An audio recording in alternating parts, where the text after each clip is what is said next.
ये जो ब्रह्मचर्य है इसके 8 गलतियां होती हैं जिनसे ब्रह्मचर्य क्षीण हो जाता है। पहला, परस्पर दर्शन काम भाव से। स्त्री पुरुष का परस्पर दर्शन, आपने और कोई क्रिया नहीं हुई, केवल आपने काम भाव से युक्त होकर पुरुष को देख लिया या पुरुष स्त्री साधक को देख लिया, बस गंभीरता पूर्वक अंदर वासना पूर्वक आपने देख लिया। अब आपका ब्रह्मचर्य टिक नहीं सकता, किसी भी तरह से क्षीण हो जाएगा, आपको पता भी नहीं चलेगा। ये 8 प्रकार की गलतियों को सुधार कर लिया जाए तो पूर्ण ब्रह्मचर्य का अनुभव होने लगेगा। कभी भी किसी माता बहन की तरफ दृष्टि जाए, तत्काल उनमें भगवती का भाव करते हुए, जगदम्बा का भाव करते हुए, या श्री जी की सहचरियों का भाव करते हुए, या अपनी बहन का भाव करते हुए। हाँ, अपनी बहन में कहीं गलती भावना थोड़ी आती है, अपनी माँ में कहीं गलत भावना थोड़ी आती है, अपनी बेटी में कहीं गलत भावना थोड़ी आती है। ऐसे सद्भाव रखिए, कोशिश कीजिए कि उनके मस्तक और केशों पर, नेत्रों पर दृष्टि न जाए, चरणों पर दृष्टि रहे। जो चाहे आपन कल्याणा सुजस सुमति शुभगति शुभनाना सो परनार लीलार गुसाई तजो चौथ के चंद्र किनाई। जैसे चौथ के चंद्रमा को देखने से कलंक लगता है, लोग बचते हैं, ऐसे ही माता बहनों के नेत्र, मस्तक और केश, इन 3 को देखने के लिए अपनी दृष्टि को बचा लो। नेत्रों में नेत्र न मिलने पावे, उनके ललाट और उनके केश पास पर दृष्टि न जाने पावे, उनके चरणों पर दृष्टि रहे। संभाषण करना हो तो सर नीचे आकर के ही उनसे संभाषण करो। ये आद्य शक्ति जगदम्बा के अंश स्वरूपा है, श्री जी की सहचरी है, ऐसा भाव रखकर उनसे वार्ता करो। ज्यादा देर वार्ता मत करो, एकांत में वार्ता मत करो। जहां दर्शन हो तत्काल नेत्र हटा लो। अगर दर्शन होते ही आपने काम भाव से उनको देख लिया तो फिर आप ब्रह्मचर्य नहीं रह सकते, या वो ब्रह्मचर्य नहीं रह सकती जिसने पुरुष को काम भाव से देख लिया। पहली गलती। दूसरा है स्पर्श करना, किसी भी बहाने से परस्पर स्पर्श करना, किसी भी अंग का स्पर्श करना। हम भले प्रकट नहीं कर रहे हैं अपनी वासना, लेकिन किसी भी बहाने से पुरुष या स्त्री के शरीर का स्पर्श करना परस्पर विपरीत भावना से, ये दूसरा लक्षण। यदि आप प्रकट तो नहीं कर रहे लेकिन किसी भी बहाने से आप स्पर्श कर रहे हैं, आपके अंदर काम का भाव चल रहा है, तो आप ब्रह्मचर्य नहीं रह सकते, आपका ब्रह्मचर्य क्षीण हो जाएगा। दूसरी गलती। तीसरी गलती, केवल विलास क्रिया को देखना। किसी भी जीव के केवल विलास क्रिया को देखने से अपने मन में वैसी भावुकता प्रकट हो जाती है और हम ब्रह्मचर्य खो बैठते हैं।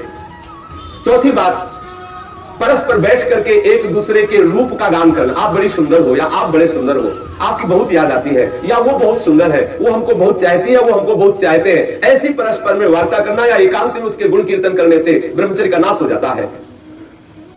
पांचों, एकांत में बैठ करके भाषण करना। एकांत में बैठकर कभी भी साधक को ऐसी गलती कभी नहीं करनी, भले वो भागवती उपदेश क्यों ना हो। जब आप देख लीजिए कि हमारे चित्त पर पुरुषत्व का अभिमान नष्ट हो गया है, किसी भी स्थिति में हमारे हृदय में भावना नहीं आएगी कि भोग्य वस्तु है, तो फिर सच्चिदानंद भगवान की अपार कृपा है कि त्रिभुवन में आपको कोई हिला नहीं सकता। नहीं स्वात्मा रामम विषय मृग कृष्णाम भ्रमयति। ज्ञानी भ्रष्ट हो सकता है लेकिन बोधवान नहीं, भक्त विचलित हो सकता है लेकिन प्रेमी नहीं।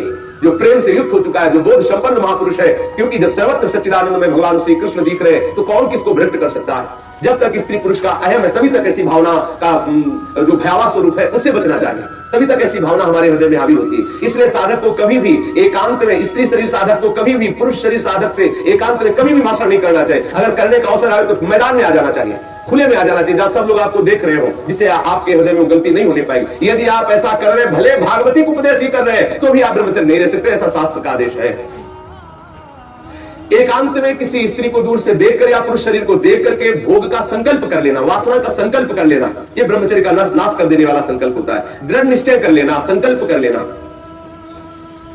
या विपरीत देह वाले, जैसे पुरुष या स्त्री विपरीत देह वाले संग में एकांतिक केली कर लेना। ये 8 प्रकार के जो ब्रह्मचर्य नष्ट करने वाले भाव है, इनसे पूर्णतया बचा जाए। जो ब्रह्मचर्य रहना चाहे कभी भी कामुक दृष्टि से परस्पर शरीरों को ना देखे। स्त्री शरीर साधक या पुरुष शरीर साधक परस्पर किसी को कामुक दृष्टि से न देखे।